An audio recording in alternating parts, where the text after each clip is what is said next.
নমস্কাৰ। জীৱনত সফলতা লাভ কৰিবলৈ হ'লে গীতাত থকা 7টা উপদেশ আমি মানি চলিব লাগে। এয়া অৱশ্যে শ্ৰীকৃষ্ণৰ বাণী। মই গীতাৰ কিছু অধ্যয়ন কৰিছোঁ আৰু তাৰ পৰাই এই কথাখিনি আপোনালোকৰ ওচৰত অৱগত কৰিব বিচাৰিছোঁ। প্ৰথমতে খং নিয়ন্ত্ৰণ কৰক। খঙে আমাৰ বিভ্ৰান্তিৰ সৃষ্টি কৰে আৰু বিভ্ৰান্তিয়ে আমাৰ বুদ্ধিক বিচলিত কৰে। বুদ্ধি যেতিয়া বিচলিত হয় তেতিয়া আমাৰ যুক্তি ধ্বংস হয়। যুক্তি ধ্বংস হ'লে লোকজনৰ অধপতন অনিবাৰ্য। দ্বিতীয়তে দৃষ্টিভংগী। যিজন ব্যক্তিয়ে কৰ্ম আৰু দৃষ্টিভংগী এক বুলি ভাবে তেতিয়া তেওঁৰ দৃষ্টিভংগী শুদ্ধ হয়। এয়া গীতাৰ বাণী। আৰু তৃতীয়তে হ'ল মনৰ নিয়ন্ত্ৰণ। যিসকলে নিজৰ মনটোক নিয়ন্ত্ৰণ কৰিব নোৱাৰে তেওঁলোকৰ বাবে মনটোৱেই কিন্তু শত্ৰু হৈ পৰে। গতিকে মনক সদায় নিয়ন্ত্ৰণ কৰি চলিব লাগে। চতুৰ্থতে নিজকে মূল্যাংকন কৰক।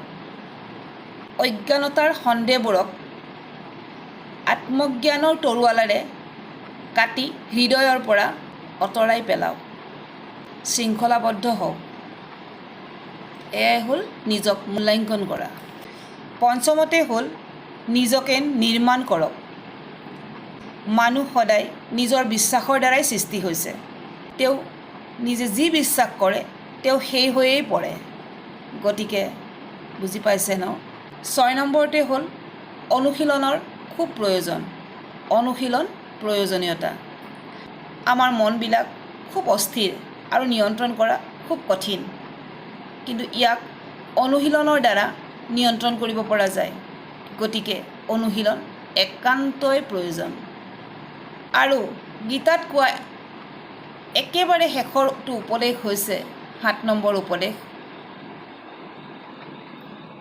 তাত কৈছে যে সকলো কথা বিশ্বাসেৰে চিন্তা কৰিব লাগে।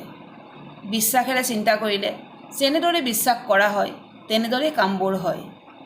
এজন ব্যক্তিয়ে যি বিচাৰে সেয়াই হ'ব পাৰে যদিহে তেওঁ বিশ্বাসেৰে সকলো কাম কৰে।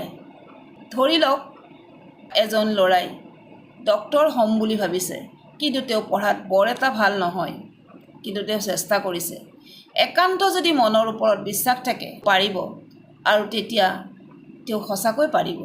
এয়া গীতাৰ বাণী। এয়া মানুহে কোৱা কথা নহয়। মই গীতাখনৰ অকণ কেতিয়াবা সময় পালে পঢ়োঁ।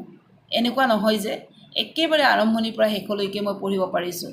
যেতিয়া মই সময় পাওঁ তেতিয়া মই অকণমান বহি ষ্টাডি কৰোঁ আৰু তাৰ পৰাই পোৱা এই কথা 7টা আপোনালোককো জনাই দিলোঁ।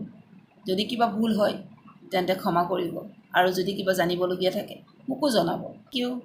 Bye bye.